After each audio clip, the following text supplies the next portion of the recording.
сен тамақ істеп қоюға міндеттісің дейсіз ба? Сосын сізге тағы бір банк келеді да, сен де маған міндетті болу керексің дейді ғой. Ал? Сіз Алланың пендесіне сөйлеп тұрсыз ғой, о Құдайдікі ғой.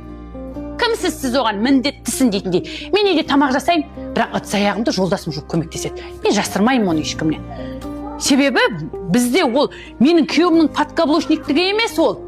Ол просто взаимодействие, адам бір-бірімен қарым-қатынас жасап диалект құратын, міне жай болған нәпсі, мына ересек адам бір-бірімен диалог құрады. Ернар аға, қараңызшы, ол адамдар бір-бірімен диалог құрады, сөйлеседі. Айтады да, мен например шаршап тұрмын десек деген кезде көмектесе салу. Сен міндеттісің, не қатынсың дедің ба? Болды. Сізге де бір банк келеді. Ернар, сен маған ананың деңгейін сіз қаншалықты төмен түсіресіз, плинтусқа дейін.